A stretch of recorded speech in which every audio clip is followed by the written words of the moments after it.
everyone agrees that humanity should be good stewards of our environmental resources, but what does that really mean in practice? Does it mean we need to accept a Malthusian scarcity?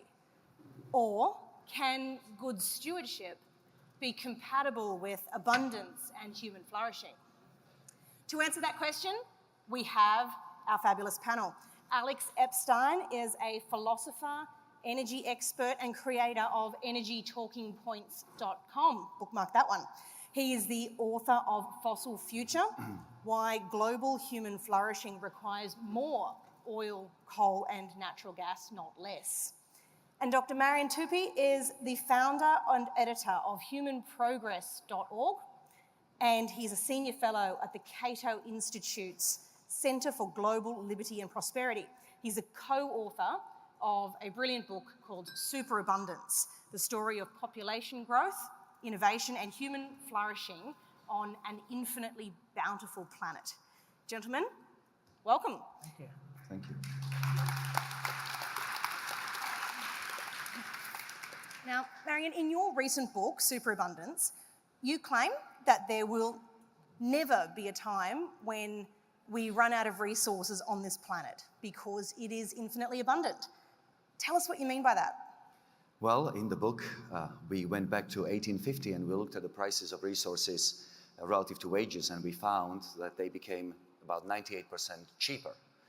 And that means that during the period of industrialization, when we were using all of these resources, we were actually making them more abundant. So the more resources we used, the more resources we ended up with. And there are different ways in which you can accomplish that. One way is, of course, to increase the supply of resources. When the price of a resource goes up, entrepreneurial people all around the world have a reason to go and search for new deposits, which is why after 100 years of burning oil, we now have more known deposits of oil than ever before, and the same goes for gas. The other thing that happens is, of course, that you have a technological advancement. Fracking now allows us to access previously uneconomical resources such as gas and oil. Efficiency, both relative and absolute. Companies have an interest in lowering the amount of inputs in order to make the output cheaper. So a can of Coca-Cola used to weigh 3 ounces of tin or aluminum in the 1950s. Now it weighs half an ounce. Why use more resources than you have to?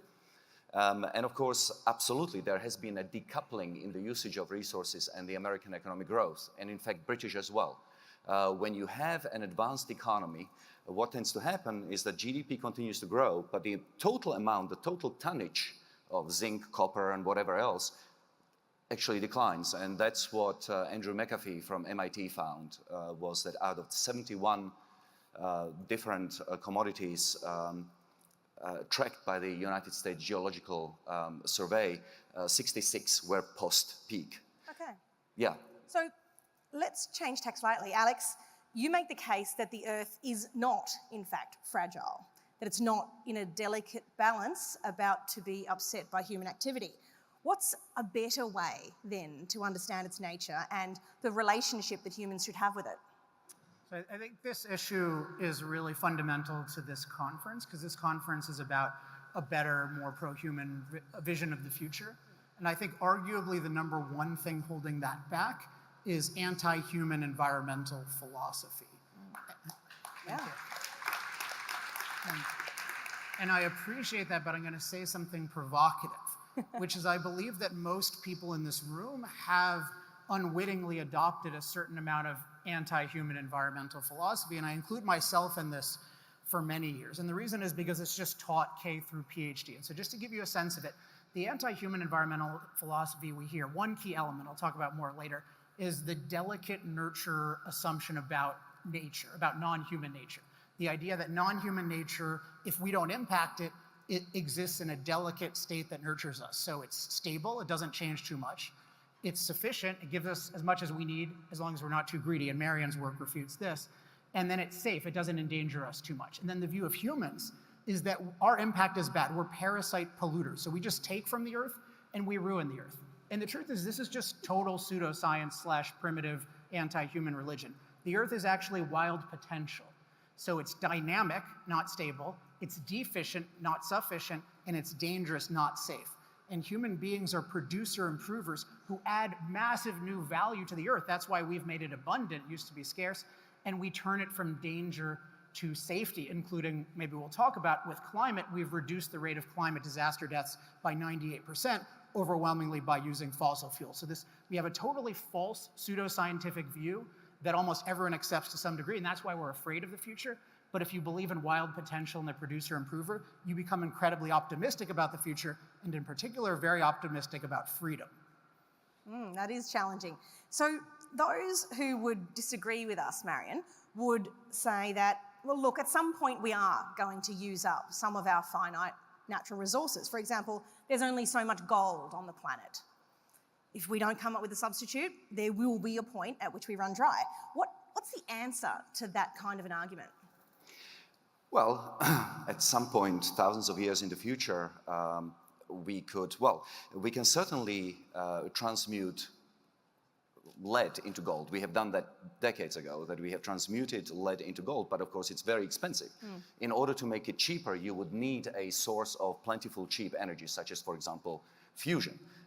When you have that, you are able to create actually any elements you want, for the simple reason that the Big Bang only created hydrogen. All the other elements, heavier elements than hydrogen, were created through the process of fusion inside of stars. And when those stars exploded, they seeded the universe with the elements which we find on Earth. So theoretically speaking, if you have hydrogen, our oceans are filled with hydrogen, and hydrogen is the most common element in the universe. If you have hydrogen and you have fusion power, you can create any element you want, and therefore you never have to run out. But we are talking now thousands of years in the future, when humanity will be so technologically sophisticated that if we do need new materials, we'll probably be able to mine them in space. And that's not actually a crazy idea. Only last month, we have sent a space probe to Psyche, which is an asteroid orbiting Jupiter, which appears to be created or made of metal only. And that's just one step away from sending a robotic probe to actually mine it and bring it down to Earth. So that's that technological human ingenuity answer, really, to that problem of finite resources.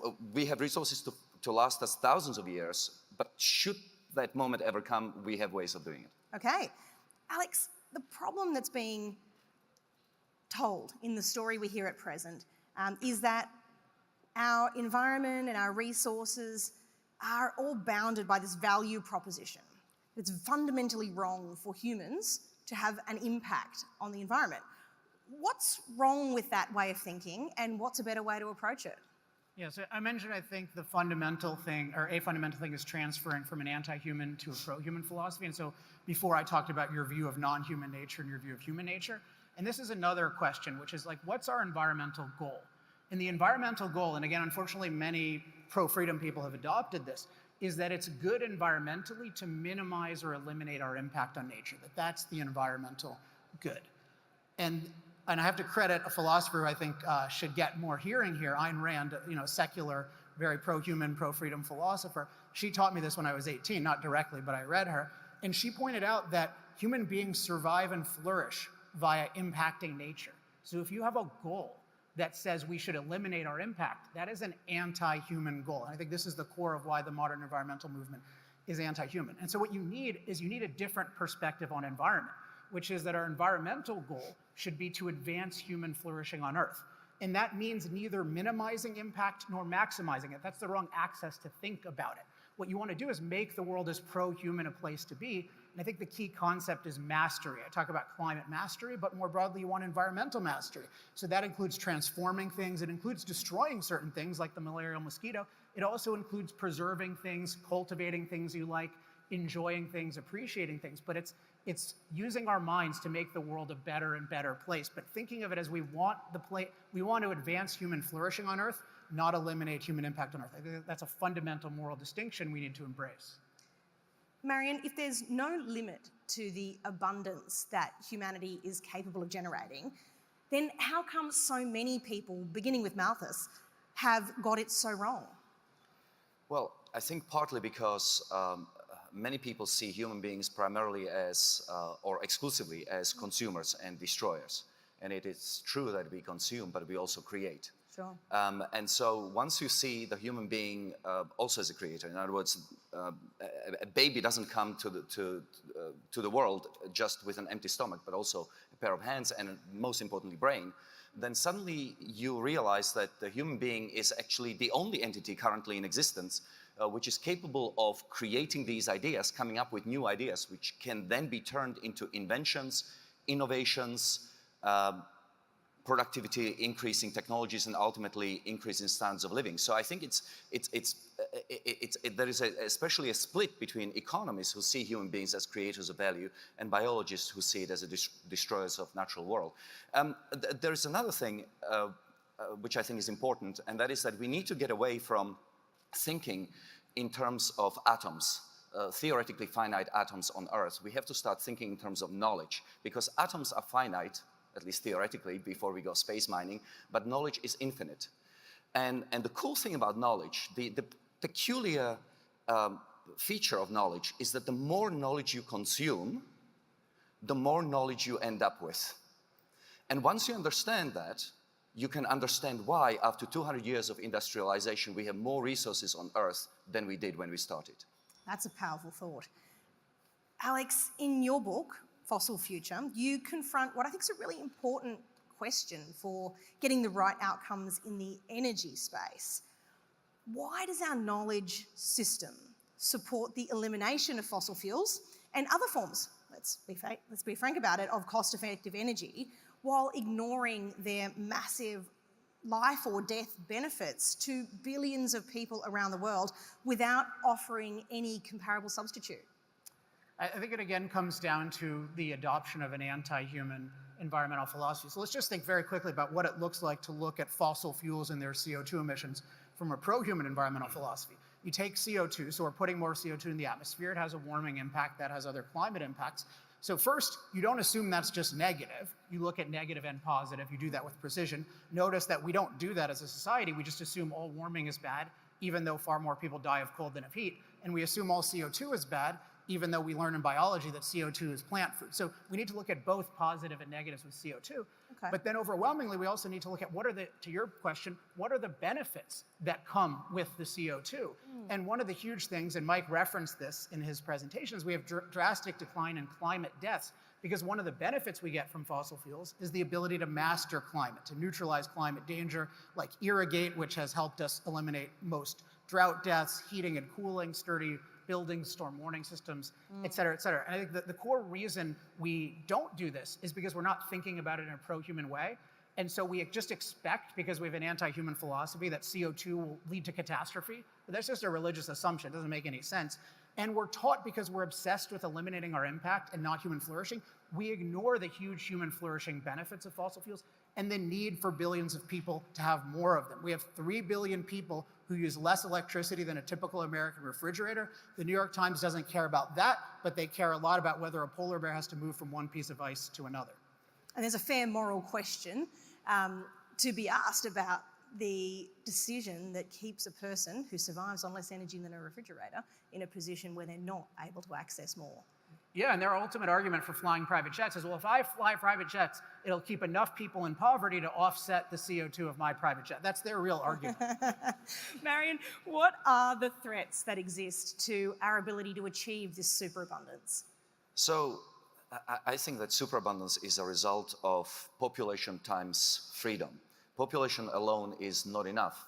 China has been the world's most populous country for 2,000 years, but it's been very poor until recently.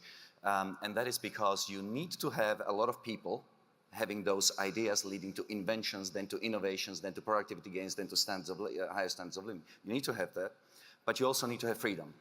Yeah. They need to be able to think freely, speak freely, publish freely, associate freely. They need to be able to invest freely and to make profit or make a loss. Because that's the crucible of innovation. Precisely. And so what are the threats to freedom, or rather to superabundance? One of them is certainly limiting the freedom of the market. If you have governments choosing winners and losers in the marketplace, whether it be sources of energy or types of cars or whatever, that's not good. We need to get market choosing between bad ideas and good ideas. Only the market can do that. And secondly, I would say, obviously, freedom of speech. Jordan Peterson likes to say that without freedom of speech, you don't have freedom of thought.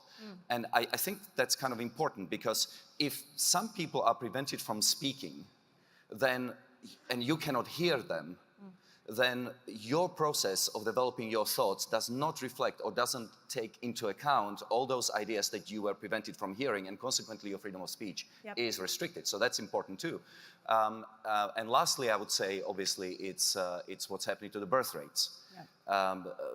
Women should have as many children, parents should have as many children as they want, but to the extent that parents are impacted by these Malthusian and anti-human ideas, then I urge them to read our books, so that on the margins there will be parents who will say, it's still okay to have a child. We are not a cancer on the planet. Well, we could go all day, but that's... Can I make one plug? Of course. Yeah, so there's obviously a lot to say. We've talked a lot about philosophy. One of my goals in life is to make it really easy for people to do the right thing. And I'm grateful at the outset you mentioned energytalkingpoints.com, which is kind of a cute title, but this is really my life's work, accessible in thousands and thousands of tweet-length, well-referenced things. Over 200 political offices use it. I hope you guys do it. It's free. And if you want the next evolution, which you here can get for free, just message me. It's called AlexGPT. It answers every energy, environmental, and climate question as me, and so it'll help you in all of your things. So just message me on the app, and I'll give it to you. Okay, innovation in practice. Thank you both for your thoughtful work. So, we have a better story of abundance and resilience as a counter to that narrative of permacrisis. But for you, I have great news, and that is that we are going to a 30-minute tea break. Time for you to refuel. The next session commences at 4:15. It's the final session of today with the theme of the liberal democratic ideal. So please be back in time for that to commence at 4:15. Thank you very much.